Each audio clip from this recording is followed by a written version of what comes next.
Hello and welcome to Genealogist to the World. I'm Matt Ellsworth, your genealogist, and today, not having any questions from the field to answer, I wanted to give you the modern history and evolution, or that is the history and evolution of modern genealogy. Now, genealogies have always been kept, especially by kings and chiefs trying to preserve their rights to rule. It was always important to know who descended from who to see who had rights to the throne, etc. It wasn't until about somewhere between 1830 and 1840 that the modern methods of genealogy began, and that was the common man wanting to know his ancestors, common man and woman, wanting to discover their ancestors.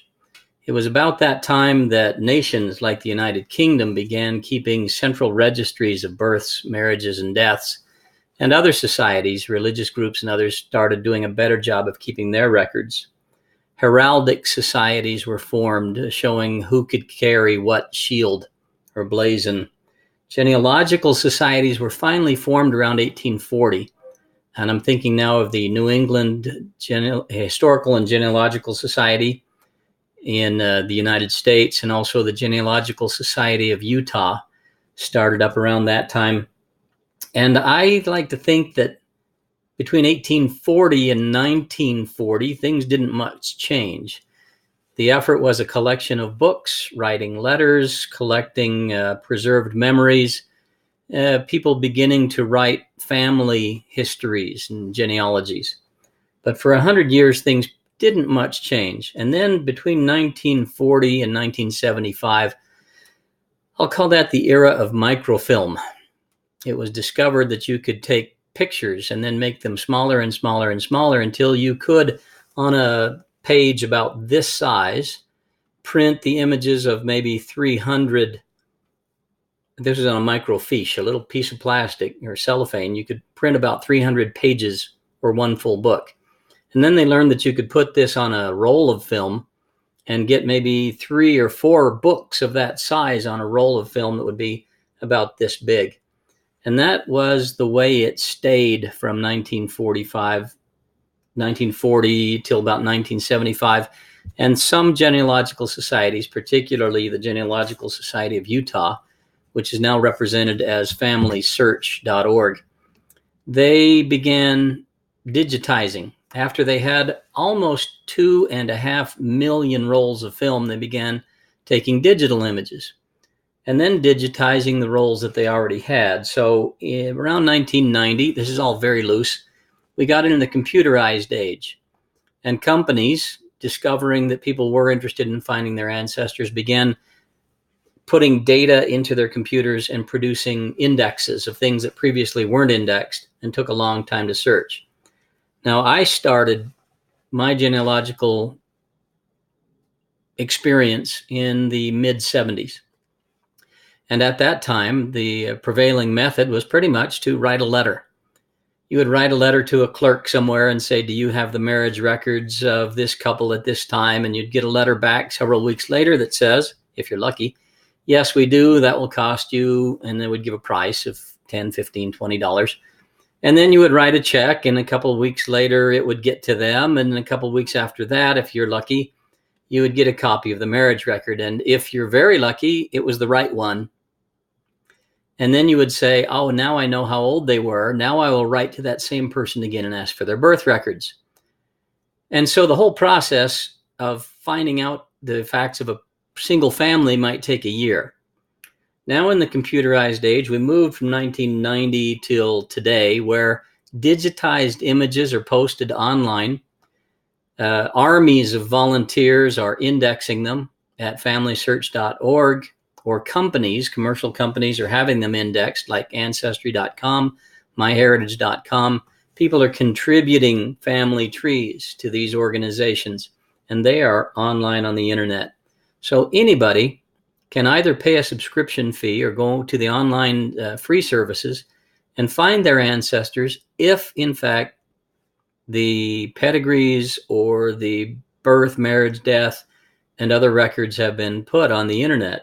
If not, all of this technology is, let's call it capacity to provide this service. Now, I must also say that we can overlay where this mattered onto the timeline. And between 1840 and 1940, it was pretty much the English-speaking world, the United States, Canada, the UK, Australia. And then it started creeping more and more, say 1900-ish, into Western Europe, and insofar as it could into Eastern Europe, World War II kind of putting an end to that for a time. The rest of the world was thinking more of, and I'm just being honest, more of where does my next meal come from? I'm kind of busy here. I can't be bothered to look for my ancestors. Besides, I know exactly where my ancestors are from. They're from my village or the neighboring village. My whole concern about ancestry is I am of my family.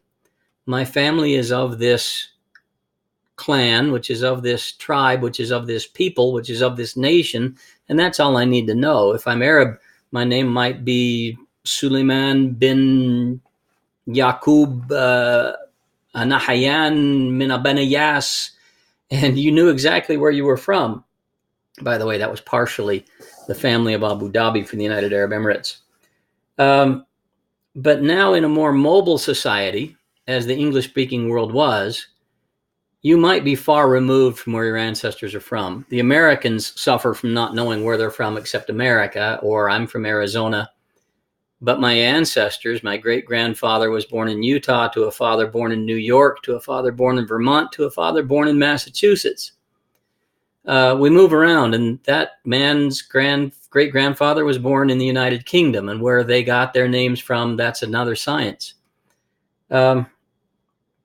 That wave, I'm saying this to say that there are still parts of the world who understandably are wondering, where's my next meal coming from? I'm kind of busy here just trying to survive and do well. And the pursuit of ancestry is for people who largely removed from their ancestry or from the knowledge of it in a historical sense, and also for people who have a little bit of time and leisure.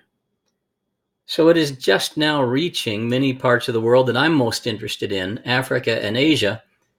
And as they become concerned about or interested in finding their ancestors, they turn to the resources that the English-speaking world is looking at, which is the internet, and they are finding that there's nothing there for them, except what they might put there themselves at, say, genie.com, or contribute to one of these others that I've talked about. I think that'll be enough on this topic for today. That's the state of things. I am now trying to zoom ahead through 170 years of evolution in the English-speaking world to increase web content for parts of the world that are only beginning to wonder. They don't need to go through the whole thing of writing a letter to some clerk somewhere and waiting for an answer. When they can just go to the internet and look, all they need is content. All they need is copies of the records. It's being done, and it's being done slowly. That's where I'm at. I'm here to speed it up with your help.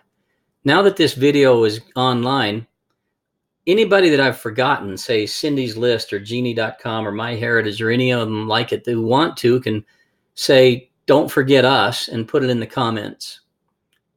And if anyone else is interested in improving and increasing web content for Africa and Asia and other parts of the world as I am, contact me, post comments, and let's get this thing rolling.